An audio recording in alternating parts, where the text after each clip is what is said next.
Gençler salam. Yeni video ile karşınızdayım. Bugün vektör arızalarına bakacağız. Vektör mevzusundan sonra e, kadir meseleleri, məhlul meseleleri həll etməyi sizlərə asan yol göstərəcəm. Ümumiyyətlə, bundan sonraki izah videosunda haqda danışacağım kadir və məhlul meseleleri haqqında. Vektorlar çətin bir dərs deyil.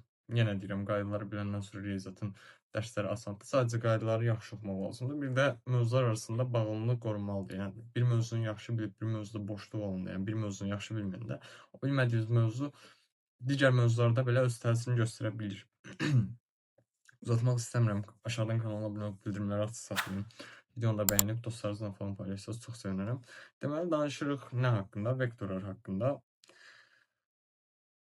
Vektorlar nədir? Vektor dediyimiz şey, yəni tərif olaraq deyirik ki, vektorun bir dəqiqə mən qələmi götürüm. Tərif olaraq deyir ki, ədədi qiymətindən başqa həm də istiqaməti də xarakterizə olan kəmiyyətə biz vektor deyirik. Fizikada yəqin ki, bilərik. Vektor biz fizikada da istifadə edirik. Riyaziyyatda da bu mövzu var, misallar var ona aid ki, burada qeyd olunub, baxın, və A vektor verilir və yaxud da başlanğıc və son nöqtəsi də verilərsə AB vektor şəklində də göstərilə bilir. AB üstü xətt, yəni vektor olduğunu bildirmək üçün onun üstündə bu şəkildə xətt qoyulur. Normal qoyulanda A üstü xətt qoyulur. Yəni bu A vektordur. Başlanğıc və sonu da verilə bilər. Normal A vektoru da verilə bilər. Yəni onun koordinatları da verilirsə tapa bilərik. Məsələn, vektorun koordinatları yazıb burada. A və B-ni verib. Başlanğıc nöqtəsi x1, y1-dir. B, yəni son nöqtəsi x2, y2-dir. Deyir ki, koordinatları necə tapacağıq? x2 çıxılsın x1, y2 çıxılsın y1 bizdə AB vektorun koordinatları olacaq. Normal qaydada da A vektor veriləndə də onun koordinatları x, y olur. Burada qeyd olunur. Misal olaraq burada verilib ki, deyir ki, A2, 3, B7, 4 olursa AB və BA vektorlarını tapaq. Deməli, burada iki şeyə diqqət etmək lazımdır. Birinci AB vektorunu istəyir, sonra BA vektorunu istəyir. İndi bunu necə edirik? Birinci AB vektorunu istəyəndə biz 7-dən 2-ni çıxırıq. Yəni x2-dən x1-i çıxırıq. 7-dən 2-ni çıxırıq, 4-dən də nəyi çıxırıq? 3-ü çıxırıq. 5-1 bizim AB vektorumuzun koordinatları olur. Amma BA vektorunda deyəndə isə artıq biz burada A-dan B-ni çıxırıq. Gördüyünüz kimi qeyd olunub. BA vektorun koordinatları 2 çıxılsın 7, 3 çıxılsın 4, -5 ilə -1 qeyd olunub. Və burada da qeyd edir ki, AB vektoru bərabərdir BA vektorunun nəyinə? Əksinə. Yəni, məsələn, bir dənə AB vektoru verər, təzədən sizdən soruşar və yaxud da burada kimi deyər ki, AB və BA vektorlarını tapın. Bir də BA vektor üçün bu qədər uzatmağa ehtiyac yoxdur. Sadəcə yazırsınız ki, AB bərabərdir -BA. Yəni, AB vektoru digər vektorun əksinə bərabərdir. Ona görə burada bu mənfi yer alır. Bu mənfi də bilirik ki, indi qarşılarda danışacağım. -1 burada əmsal olduğuna görə, sabit olduğuna görə bu mənfini mən mötərizənin daxilindəki koordinatlara vura bilirəm. Daha sonra burada qeydlərimiz var. Bərabər vektorların uzunluqları və istiqamətləri eynidir. Əks vektorların uzunluqları eyni, istiqamətləri isə əksdir. Bunun da yəni adından da gördüyü kimi bu vektorlar əksdir. Ona görə də istiqamətləri nə olacaq? Əks olacaq. Vektorun modulu var. Səhv eləmirəmsə kompleks ədədlərdə də, yəni səhv eləmirəmsə nəyə çaşdım. Kompleks ədədlərdə də biz danışmışdıq uzunluq modul haqqında. Burada da yenə vektorun modulunu tapmaq üçün modul desə, uzunluğu desə və mütləq qiyməti desə, bilin ki, üçü də eyni şeydir. Onu tapmaq üçün A bərabərdir x, y. Burada qeyd olunub. Vektorun modulu bərabərdir modulda A. Yəni uzunluğu göstərmə məqsədlə onu modulda yazacağım. Modulda A vektoru bərabərdir. Kökün altında x kvadratı üstəgəlsin y kvadrat. Həm bu normal a x y vektoru üçündür. Burada da misal verilib. Deyir ki, a -6 vektorunun modulunu tapın. Nə edirik? Kökün altında -6-nın kvadratı üstəgəlsin 8-in kvadratı bərabərdir. Kökün altında 100. Kökdən 100-dən də bilirik ki, nə çıxır? 10 çıxır. Cavabımız olur 10. Və yaxud da başlanğıc və son nöqtəsi verilən bir vektor verilərsə, yəni AB vektor verilərsə, onun uzunluğunu tapmaq üçün biz kök altında x2 çıxılsın x1-in kvadratı üstəgəlsin y2 çıxılsın y1-in kvadratı düsturu ilə tapılır. Bu düstur iki nöqtə arasında məsafə düsturu da gedir.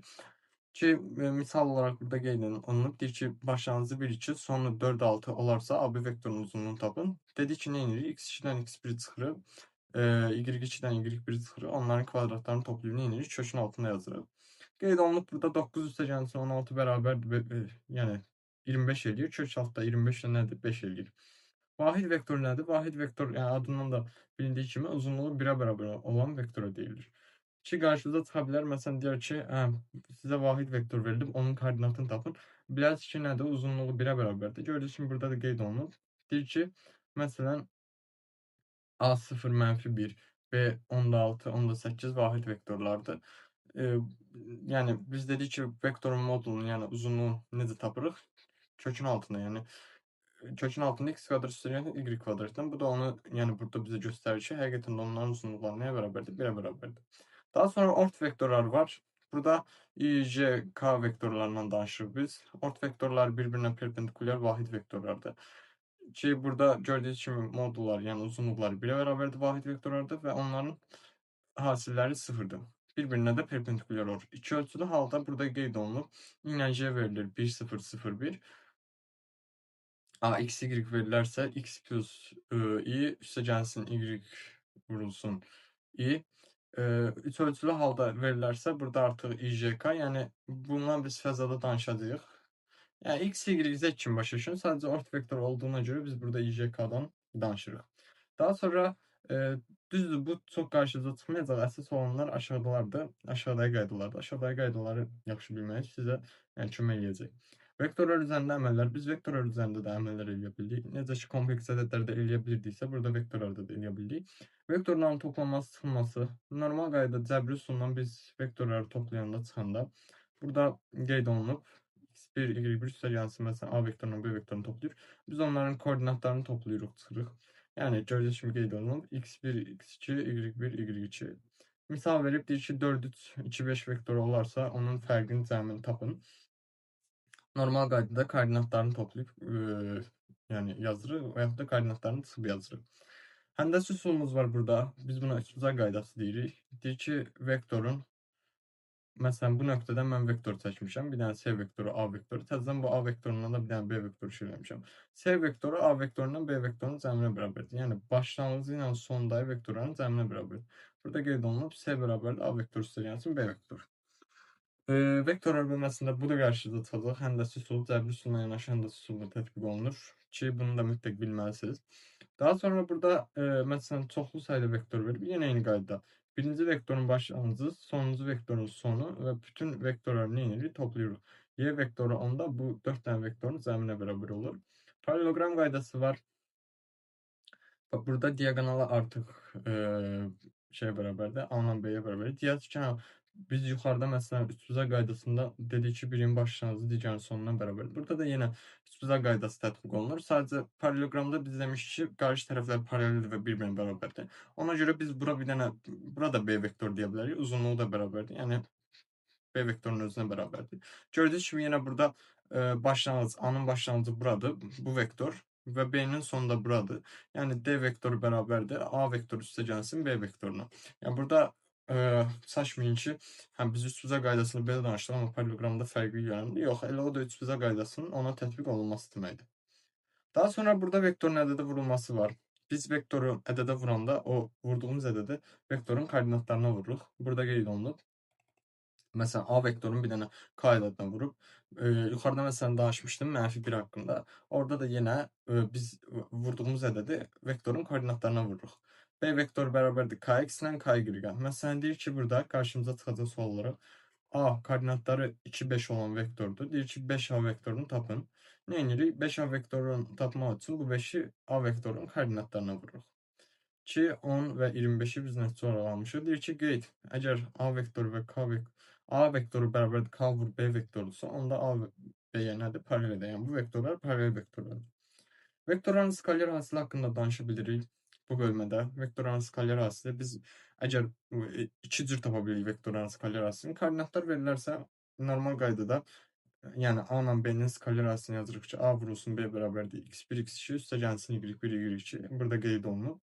Misal olaraq verilib ki, A3, 2 vektoru, B2, 7 vektorudur. Deyir ki, onların hasilini tapın, skalar hasilini.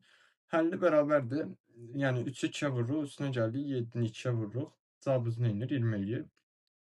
Və yaxud da həndəsi qaydada verilərsə, məsələn, 2 dənə belə başlanğıcı ortaq olan vektor çəkilərsə və arasındakı bucaq alfa verilərsə, biz vektorların skalar hasilini tapmaq üçün onların modulu, yəni modul dediyi nədir? Vektorun uzunluğudur. Vektorun uzunluğunu tapmağını da yuxarıda öyrəndik. A vektorun modulu vurulsun, B vektorun modulu vurulsun nəyə? Onlar arasında bucağın kosinusuna. Xassələrimiz var. Burada da yenə eyni qaydada, yəni vektorların hasilində yerləri dəyişsə, yəni dəyişmir. Bu vurmanın və xassələridir ki, bura tətbiq eləyəndə eyni şeydir. Deyir ki, mötərizədə B vektor plus minus C vektor verilərsə, A vektorunu biz bunların hamısına vururuq. Vurma haqqında da danışdıq yuxarıdakı. Hadisi necə tapılır? A vektorunun kvadratını biz A vektorunun kvadratı bərabərdir onun modulunun kvadratına ki, yenə burada eyni qayda tətbiq olunur. İki vektor arasında bucaq. Bunu kosinuslar, yəni buradan sadələşdirib asan formada bizə yazır ki, yəni biz artıq vaxtımız getməsin misallarda kosinus falan soruşa bilər bizdən ki, arasında iki vektor arasında bucaq tapmaq üçün biz bu qaydadan istifadə edirik. Yəni bu düsturdan gətirib kosinusu tapır. Bizə asan şəkildə verir ki, misallarda bizim vaxtımız getməsin. Yuxarıda x1, x2 üstəgəlsi y1, 2, aşağıda da kökün altında x1'in kvadratı, y1'in kvadratı vurulsun kökün altında x2'nin kvadratı üstəgəlsi y2'nin kvadratı. Burada misal verilib. Misala özünüz göz gəzdirərsiniz. Mən artıq danışıb sizi yormaq istəmirəm. Daha sonra paralel vektorlar var. Deyir ki, A x1, y1 və B x2, y2 vektorları paralel olarsa, onların koordinatları nisbəti müəyyən bir k misalına bərabərdir. Yəni, oxşarlıqla eyni götürə bilərik ki, amma x1'in, yəni birinci vektorun x1 ilə ikinci vektorun x2'sinin nisbəti bərabərdir y1-lə y2-yə. O da bərabərdir k-ya. Məsələn, şərtdə verə bilər, paralel vektor verir. Deyər ki, koordinatlarını tapın. Biz biləcəyik ki, bu qaydanı tətbiq edib o vektorun koordinatlarını tapacağıq. K böyük olarsa vektorların eyni istiqamətli, K kiçik olarsa vektorlar əks istiqamətlidir. Perpendikulyar vektorlar, perpendikulyarlıq, yəni perpendikulyar vektorlar gəlib burada yenə bu haqqda danışırıq. Yəni burada bucaq 90 dərəcə olur. Perpendikulyar vektorlarda yəni kosinus 90 dərəcədə hasili kosinus 90 dərəcə sıfıra bərabər olduğuna görə A ilə B-nin hasili sıfıra bərabər olacaq. Burada da gördüyünüz kimi onu deyir ki, bir vektorlar perpendikulyar olarsa A ilə B-nin hasili sıfır olacaq. Onda x1, x2 üstəgəlsin y1, y2 bərabər olacaq sıfıra. Misal, deyir ki, vektorlar perpendikulyar olarsa m-i tapın. Yəni B vektorunun y2'sini istəyir bizdən, y-ni istəyir. Dediği iki şərtdə perpendikulyardırsa onların hasili sıfıra bərabərdir, skaler hasili. Gətirib yerinə qoyuruq. Yazırıq ki, -3 vurulsun 4, üstə gəlsin 2 vurulsun n bərabər 0, n bərabər də 6-ya. Asan bir üsuldur. İndi burada artıq vektor orbitdə əlavə qaydalar haqqında danışırıq ki, bilməli olacağımız mütləq qaydalardır. Koordinatlar metodu var. Deyir ki, parçanın orta nöqtəsinin koordinatları. Parçanın orta nöqtəsinin koordinatlarını tapmaq üçün aşağıdakı qaydada tapılır. Parçanın orta nöqtəsinin koordinat deyirlər. Yəni adından da bilindiyi kimi orta nöqtə. Deməli nə edəcək? Koordinatları toplayıb yarıya böləcək. Məsələn deyir, verir bir dənə A nöqtəsi, verir bir dənə B nöqtəsi. Deyir ki, bu parçanın orta nöqtəsinin koordinatlarını tapın. Ondan ötürü bu A-nın x1-in toplayırıq, x2, B-nin x1-ini toplayırıq. Yəni bura bir x1 desək, tutalım bura bir x2 desək. Bunları toplayıb yarıya bölürük. Burada indi y ilə yazıb. Burada özdə 0 olmalı deyil, 2 olmalıdır. Biliyorsun çapda səhv gedir. Yəni toplayıb koordinatlarını inilir, yarıya böldük. İki nöqtə arasında məsafə düsturundan yuxarıda danışdıq. AB vektorunun uzunluğunda. İki nöqtə arasında məsafə, baxın burada da qeyd olunub. Vektorun uzunluğunda x2 çıxılsın x1'in kvadratı ilə bu iki nöqtə arasında məsafə düsturdur. Həm ora tətbiq olunur, həm bura tətbiq olunur. İki nöqtə arasında məsafə düsturunda dedik ki, necə olur? x2'nin x2 çıxılsın x1'in kvadratı üstə gəlsin y2 çıxılsın y1'in kvadratı. Düz xəttin tənliyi haqqında danışırıq burada yenə. Düz xəttin ümumi tənliyi bu şəkildə olur. Ax üstə gəlsin b üstə gəlsin c bərabərdir 0-a. Uşaqlar, bu elə funksiyada da bildiyimiz xətti funksiyada tənliklə oxşarlığı var, amma qatıb qarışdırmayaq. Gördüyünüz kimi qeyd olunub. B-ni sadələşdirib gətirib yazıb y bərabərdir mənfi a bölünsün bx üstə gəlsin c bölünsün b-yə. Burada k mənfi a bölü b-dir, b isə mənfi b bölü c-dir. Y bərabərdir kx plus b alınır. Burada k bucaq əmsalıdır və k bərabərdir nəyə? Tangens alfaya. Yəni oxşarlıqlarımız çoxdur. Yenə də deyirəm, mövzular yaxşı bilmək lazımdır ki, mövzular arasında əlaqəni, bağı qura bilək. Bir mövzuda boşluğumuz olarsa, biz bu çətinliyi başqa mövzularda da görəcəyik. İki düz xəttin qarşılıqlı vəziyyəti, düz xəttlərin qarşılıqlı vəziyyəti haqqında biz danışmışıq funksiya bölməsində. Yəni burada da bir danışaq. İki dənə məsələn düz xətt verib, onların tənliyi verib və qarşılıqlı vəziyyəti haqqında danışırıq. Deyir ki, K1 K2-dən fərqli olsa bu düz xəttlər kəsişir və onlar arasında bucaq tangens alfa, K2 çıxılsın K1 üstə gəlsin, K1 vurulsun K2-yə bərabərdir. Mütləq bilin. Əgər K əmsalları, yəni bucaq əmsallarının hansı -1-dirsə onunla perpendikulyardır. Əgər K1, K2 bərabər B1 və B2 fərqli olarsa bu düz xəttlər paraleldir. Bir də əgər K1 və K2 bərabər B1 və B2 bərabər olarsa bu düz xəttlər neyinir? Üst-üstə düşür. Ki, asan qaydalardır, yəni bunları amma bilmək mütləqdir. Bir nöqtədən keçən düz xəttin tənliyi deyir ki, nöqtəsindən keçən bucaq əmsalı K olan düz xəttin tənliyi aşağıdakı kimidir. Birinci K-nı bilməliyik. Biz K-nı tapmaq üçün y2 çıxılsın y1, x2 çıxılsın x1 və yaxud da y çıxılsın y0, x çıxılsın x0 kimi yaza bilirik. Bu elə eyni şeydir. Yəni y2 çıxılsın y1 bölünsün x2 çıxılsın x1 də deyə bilərik və yaxud da y çıxılsın y0. Bu da yenə burada yəni başlanğıcı göstərir. Bu son koordinatdır, bu başlanğıc koordinat. Və ya deyir ki, y bərabərdir, yəni düz xəttin tənliyi bərabərdir. K vurulsun x çıxılsın x0 üstə gəlsin y0. Bir nöqtəsindən keçən OX oxunun müsbət istiqamət ilə 45 dərəcə bucaq əmələ gətirən düz xəttin tənliyini tapın. Birinci baxırıq ki, burada bizə 45 dərəcə verib. Tangens 45-ə nəyə bərabərdir? 1-ə bərabərdir. Və bu nöqtələrdən keçir, 3 nöqtəsindən keçir. Gətirib bu 4 üç nöqtəsi. Bu 4 üç nöqtəsi bizə verilən başlanğıc nöqtədir. Yəni x0-ların yerinə yazırıq. x0-dan y0-ın yerinə yazırıq. Yazıb ki, y bərabərdir. 1 vurulsun. Yəni tangent alfa k-dır bizdə. 1 vurulsun. 4x çıxılsın 4. Yəni cəhd yerinə qoydu. Üstə gəlsin 3. Bərabərdir ümumi halımız nə olur? X çıxılsın 1 olur. Sadə, asan bir qaydadır. Daha sonra burada 2 nöqtədən keçən düz xəttin tənliyi var. Deyir ki, bu nöqtələrdən keçən düz xəttlərin tənliyi aşağıdakı kimidir? Y çıxılsın y1, aşağıda y2 çıxılsın y1, yuxarıda x çıxılsın x1, aşağıda x2 çıxılsın x1. Bunu da yadda saxlamış oldunuz. Çevrənin tənliyi var. Çevrənin tənliyini də mütləq bilmək lazımdır. Deyir ki, mərkəzi AB nöqtəsində və radiusu R olan çevrənin tənliyi aşağıdakı kimidir? X çıxılsın A kvadratı üstə gəlsin Y çıxılsın B kvadratı bərabərdir R-in kvadratına. Bizim çevrəmizin tənliyi budur. İndi burada bəzi məqamlar var, onları sizə bildirəcəm. Deyir, əgər çevrənin mərkəzi koordinat başlanğıcı olarsa, çevrənin tənliyi aşağıdakı kimidir? Yəni, burada mərkəzi koordinat başlanğıcı deyirsə, deməli onda A ilə B-nin yerinə nə yazırıq? 0 yazırıq. A ilə B-nin yerinə 0 yazanda da ümumi tənliyimizin halı x kvadrat üstə gəlsin Y kvadratı bərabərdir R kvadrat olur. Burada misal verib, deyir ki, 2-5 nöqtəsindən keçən və mərkəzi 0-5-9 nöqtəsi olan çevrənin tənliyini yazır. Birinci, bu nöqtələrdən keçirsə, mərkəzi budursa və bu nöqtəsindən keçirsə, biz nəyi tapmalıyıq? Radiusu tapmalıyıq. Radiusu tapmaq üçün biz iki nöqtə arasındakı məsafə düsturundan istifadə edirik. Çünki radius da bir parçadır, uzunluqdur və başlanğıc koordinatdan son koordinat verilib. Yazırıq kökün altında radiusumuzu nə tapırıq? 5 tapırıq. Deməli, radiusumuz 5-dir. Okey, radiusu 5 tapdıq. Gətiririk, daha sonra deyir ki, mərkəzi 5-9. Yəni tənliyimizdə A ilə B-nin də yerinə 5 ilə 9 yazırıq. X çıxılsın 5, üstə gəlsin Y çıxılsın 9. Yəni sadə necə deyim, qaydalardır, sadə dərslərdir. Deyir ki, misal bir nöqtəsindən keçən və çevrəsinə qədər məsafəni tapın. Uşaqlar, bir şey vurğulayın burada. Nöqtədən keçir. Amma radiusu tapmaq üçün bizə artıq məsələn yuxarıda koordinat verilmişdi. Biz radiusu asan şəkildə tapdıq. Bu şəkildə verilərsə radiusu necə tapırıq? Ümumi halımız x çıxılsın a-nın kvadratı üstə gəlsin y çıxılsın b-nin kvadratı. Biz müxtəsər vurma düsturu ilə yəni təmin olaraq bu hala gətirməliyik. Burada amma bizə məsələn -6 verilib, burada -8 verilib. Bu -6 nəyə bərabərdir? 2ab-yə bərabərdir. 2 vurulsun, 3 vurulsun, x-ə bərabərdir. Deməli 2-ni çıxsam x-imiz var, 3 var. Burada 3-ün kvadratı nədir? 9-dur. Deməli onda bura bir dənə mən 9 əlavə eləməliyəm. Yəni ümumi tənliyimizin hər tərəfinə 9 əlavə eləməliyəm. Gördüyünüz kimi yazıb. 9 əlavə edib. İndi burada ümumi şəkil yazıb. Mən sizə izah edirəm. 9-u mən həm sol tərəfə, həm də bu 0 tərəfə əlavə edirəm. Burada təzədən 8 var. 8 nəyə bərabərdir? 2 vurulsun, 4 vurulsun, y-ə bərabərdir. Təzədən y-im də nədir? 4-dür. Y-im buradadır, B 4-dür. Müxtəsər vurma düsturlarından deyirəm, başa düşərsiniz. Üstə gəlsin, bir dənə də 16 yazıram.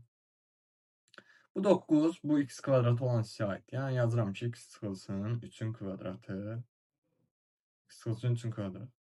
Üstə gəlsin. Burada da bir dənə 16 var. Y kvadratı çıxılsın 8 üstə gəlsin 16. Buna da yazıram ki, y çıxılsın 4-ün kvadratı. 9-dan 16 buradadır. Okey. Bu 9-dan 16 mən həm sol, həm sağ tərəfə əlavə elədiyimə görə burada bir 25 yazıram. 25 də mən 5-in kvadratı kimi yazıram. 5-in kvadratı kimi yazanda Radiusum olur 5. Çevrəmin tənliyi də olur bu. Mərkəzi koordinatım qeyd olunub ki, 3/4-dür. Radiusum da nədir? 5-ə bərabərdir. Gördüyünüz kimi asan bir qayda, asan bir şeydir, sualdır. Bu indi diametri falan da bir, məsafəni falan da bir. Bunlara heç ehtiyac yoxdur. Daha sonra parça verilən nisbətdə bölünməsi. Bunu da qayda olaraq bilsə sizin xeyrinizədir. Deyir, ucların nöqtəsinin olan A parçası üzərində C nöqtəsi qeyd olunmuşdur. C nöqtəsinin koordinatları aşağıdakı qaydada tapılır. X-i bərabərdir mx2 nx1 üstəgəlsin mn, y-i bərabərdir my2 üstəgəlsin ny1 bölünsün m üstəgəlsin n. Bu qədərdir vektorlar. Gördüyünüz kimi çətin bir dərs deyil. Asan qaydalardır, amma biraz yaxşı oxumaq, yaxşı öyrənmək lazımdır. Vektorlardan sonra kater və məhlul məsələlərini sizlərə asan şəkildə izah edəcəm. Uzatmaq istəmirəm. Kater və məhlul məsələlərində görüşmək ümidi ilə sağ olun, salamat qalın.